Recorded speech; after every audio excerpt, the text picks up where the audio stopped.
Ang unang sulat ni Pablo sa mga taga-Tesalonika. Unang kabanata. Mula kina Pablo, Silas at Timoteo, para sa iglesia sa Tesalonika, mga hinirang ng Diyos Ama at ng Panginoong Hesukristo. Sumainyo nawa ang pagpapala at kapayapaan. Lagi kaming nagpapasalamat sa Diyos dahil sa inyo, at tuwin ay kasama kayo sa aming mga dalangin. Inaalala namin sa harapan ng ating Diyos at Ama ang inyong mga gawaing bunga ng inyong pananampalataya, ang inyong mga pagsisikap dahil sa inyong pag-ibig, at ang inyong pagtitiis dahil sa inyong pag-asa sa ating Panginoong Hesukristo. Nalalaman namin, mga kapatid, na kayo'y pinili ng Diyos na nagmamahal sa inyo. Ang magandang balitang lubos naming pinapaniwalaan ay ipinahayag namin sa inyo hindi lamang sa pamamagitan ng salita, kundi sa pamamagitan din ng kapangyarihan ng Espiritu Santo. Nakita ninyo kung paano kami namuhay sa inyong piling. Ito ay ginawa namin alang-alang sa inyo. Namuhay kayong katulad namin at ng Panginoon. Nang tanggapin ninyo ang magandang balita, nagdanas kayo ng napakaraming paghihirap. Ngunit taglay pa rin ninyo ang kagalakang kaloob ng Espiritu Santo.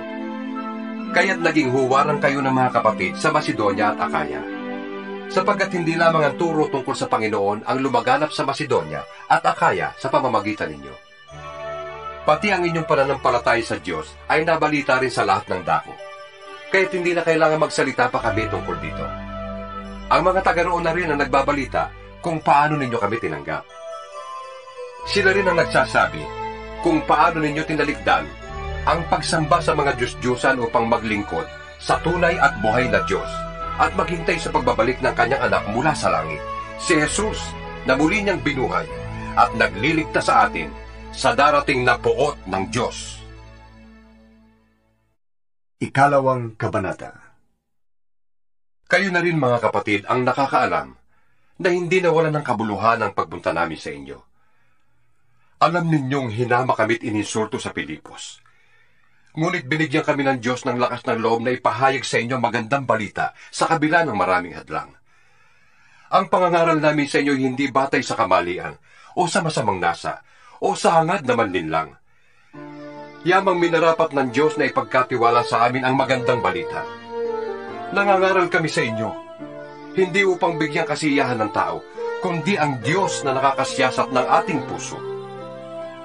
Alam ng Diyos at alam din ninyo na ang aming pangangaral ay hindi sa pamamagitan ng matatamis na pangungusap o ng mga salitang nagkukubli ng kasakiman. Hindi kami naghangad ng papuri ninyo o ninuman. Kahit na bilang mga apostol ni Kristo, ay may katwiran kaming umasa niyan. Ngunit naging magiliw kami sa inyo, tulad ng isang mapagkalingang ina sa kanyang mga anak. Dahil sa laki ng aming pagmamahal sa inyo, inialay namin ang aming sarili sa pangangaral sa inyo ng magandang balita. At kahit na ang aming buhay ay ihahandog namin dahil napamahal na kayo sa amin. Tiyak na natatandaan pa ninyo, mga kapatid, kung paano kami nagtrabaho at nagsikap araw-gabi para hindi kami makabigat kanino man, habang ipinapahayag namin sa inyo ang magandang balitang mula sa Diyos. Saksi namin kayo at gayon din ang Diyos na naging dalisay, matuwid, at walang kapintasan ng aming pakikitungo sa inyong mga sumasampalataya. Tulad ng alam ninyo, kami naging parang ama sa bawat isa sa inyo. Pinayuhan namin kayo. Pinalakas namin ang inyong loob at hinikayat na mamuhay ng tapat sa paningin ng Diyos na tumawag sa inyo upang mapabilang sa kanyang kaharian at kalwalhatian. Kaya nga, palagi kami nagpapasalamat sa Diyos, sapagkat nang ipangaral namin sa inyo ang kanyang salita, tinanggap ninyo ito na hindi mula sa tao, kundi bilang tunay na salita ng Diyos. At ang bisa nito ay nakikita sa buhay ninyong mga sumasampalataya. Ang nangyayari sa inyo, mga kapatid, ay tulad ng nangyari sa mga iglesia ng Diyos sa Judea. Sa mga nananalig kay Kristo Jesus, inuusig kayo ng inyong mga kababayan, tulad din ng mga taga-Judea na inusig ng kapwa nila Hudyo. Ang mga taong yun ang pumatay sa Panginoong Jesus at sa mga propeta. At sila rin ang umusig sa amin. Nagagalit sa kanila ang Diyos at kaaway sila ng lahat ng tao. Hinahadlangan nila ang aming pangangaral na makapagliligtas sa mga hintil. Umabot na sa sukdulan ng kanilang kasamaan. Kaya't sa wakas ay bumagsak sa kanila ang puot ng Diyos. At ngayon mga kapatid, nang kami sandaling malayo sa inyo, hindi sa alaala kundi sa paningin, labis kaming nangulila. Kaya't sabik na kaming makita kayong muli. Ibig namin pumunta dyan. Makailang ulit kong binalak dumalaw dyan sa inyo, ngunit lagi kaming hinahadlangan ni Satanas. Hindi ba't kayo lamang ang aming pag-asa, kaligayahan, at ang koronang may pagmamalaki namin sa harap ng Panginoong Hesus pagparito niya? Oo, kayo ang aming karangalan at kaligayahan. Ikatlong kabanata. Nang hindi na kami makatiis, minabuti naming magpaiwan sa Atenas at suguin sa inyo si Timoteo na ating kapatid at kasama namin sa pangangaral ng magandang balita tungkol kay Kristo. Sinugo namin siya upang patibayin kayo at palakasin ang inyong loob, alang-alang sa inyong pananampalataya, para hindi manghina ang sino man sa inyo dahil sa mga pag-uusig. Alam ninyong ang mga pag-uusig ay bahagi ng kalooban ng Diyos para sa atin. Sapagkat ipinagpauna na namin sa inyo nung naririyan pa kami na tayo'y uusigin at siya nga nangyayari tulad ng alam ninyo. Kaya nga, nang hindi na ako makatiis, ay nagpadala ko riyan ng sugo upang alamin ang kalagayan ngayon ng inyong pananalig sa Panginoon. Nag-aalala ako na baka nalinlang na kayo ng dyablo, at kung magkagayoy mawawala ng kabuluhan ang aming pagpapakahirap. Ngayon ay nakabalik na rito si Timoteo, at magandang balita niya tungkol sa inyong pananampalataya at pag-ibig. Ibinalita rin niya sa amin na lagi ninyo kaming naaalala at malaki ang pananabik na makita kami, gaya ng pananabik naming makita kayo. Mga kapatid, dahil sa inyong pananalig kay Kristo, ay naaliw kami sa gitna ng aming pagkabalisa at mga hirap.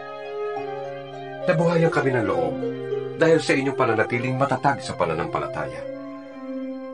Paano kaya namin mapasasalamatan ng sapat ang Diyos dahil sa kagalakang natamo namin dahil sa inyo?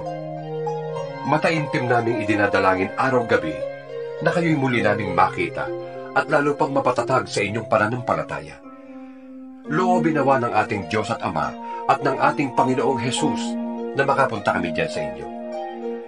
Palaguin nawa at pasaganain ng Panginoon ang inyong pag-ibig sa isa't isa at sa lahat ng tao, tulad ng pag-ibig namin sa inyo. Palalakasin niya ang inyong loob upang kayo'y manatiling banal at walang kapintasan sa harap ng ating Diyos at Ama hanggang sa muling pagdating ng ating Panginoong Hesus kasama ang mga hinirang niya. Ika-4 na kabanata. Kaya nga mga kapatid, isa pang bagay ang ipinapakiusap namin at ipinapayo sa inyo sa pangalan ng Panginoong Hesus. Sana'y lalo pa ninyong pagbutihin ang inyong pamumuhay ngayon. Pamumuhay na ayon sa inyong natutuhan sa amin, upang kayo'y maging kalugod-lugod sa Diyos. Alam naman ninyo kung ano ang mga turong ibinigay namin sa inyo buhat sa Panginoong Hesus. Ibig ng Diyos na kayo'y magpakabanal at lumayo sa lahat ng uri ng kahalayan. Dapat maging banal at marangal ang pakikitungo ng bawat isa sa kanyang asawa, at hindi pagsunod lamang sa nasa ng laman tulad ng inaasal ng mga taong hindi nakakakilala sa Diyos.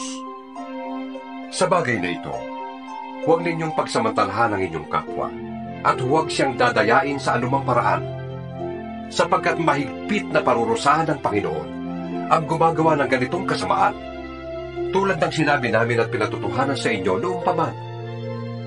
Tayo'y tinawag ng Diyos upang mamuhay sa kalinisan, hindi sa kahalayan.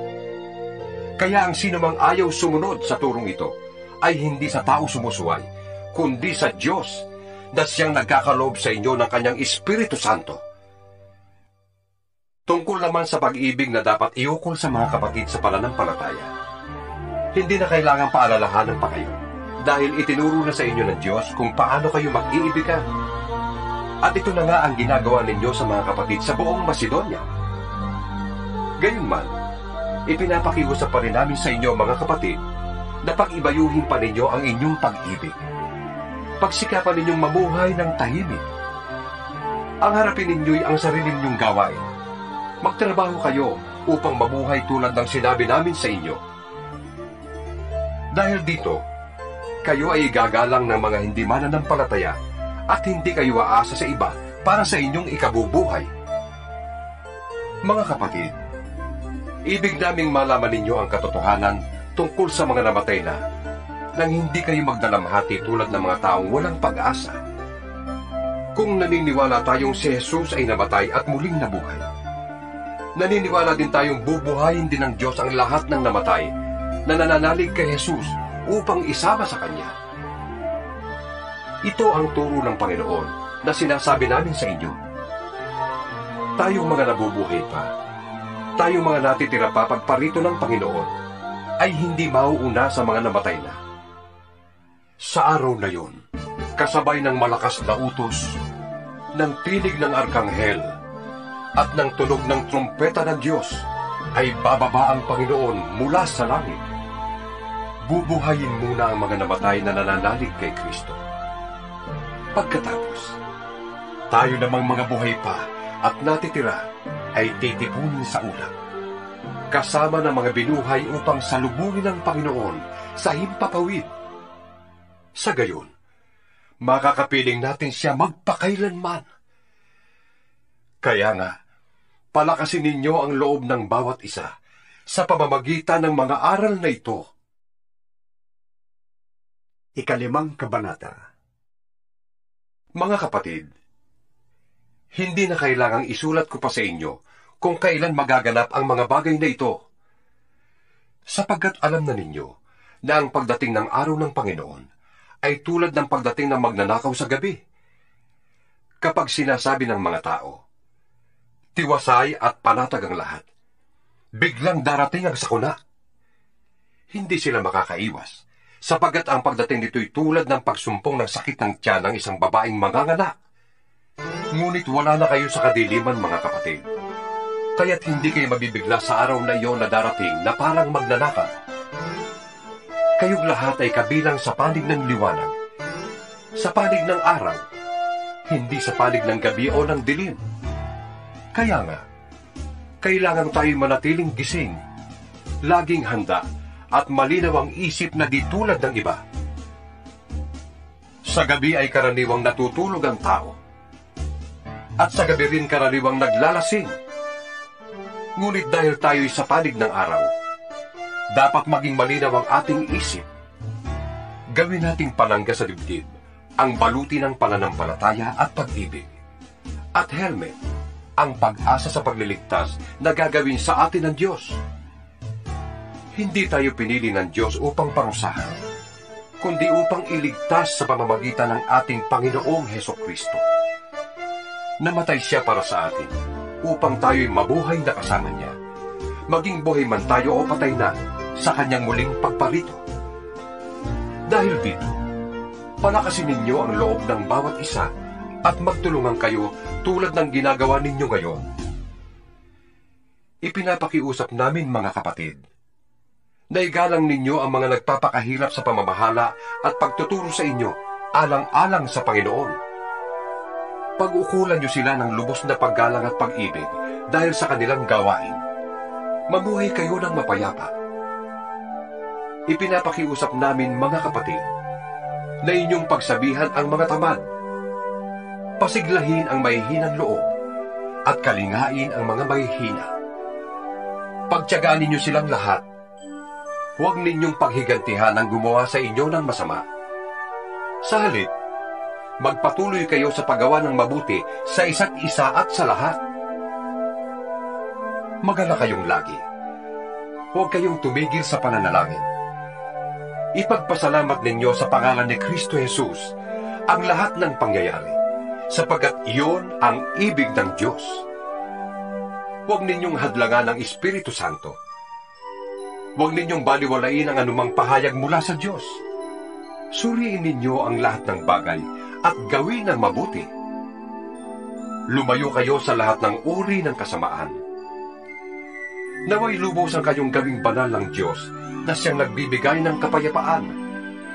at naway panatilihin niyang walang kapintasan ang buo ninyong katauhan.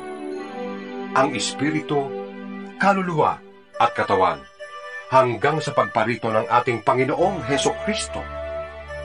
Tapat ang tumawag sa inyo, at gagawin niya ang mga bagay na ito. Ipanalangin din ninyo kami, mga kapatid. Taus-puso ninyong batiin ang mga kapatid. Ipinapakiusap namin sa inyo, sa pangalan ng Panginoon, na basahin ang sulat na ito sa lahat ng mga kapatid. Sumainyo nawa ang pagpapala ng ating Panginoong Hesukristo.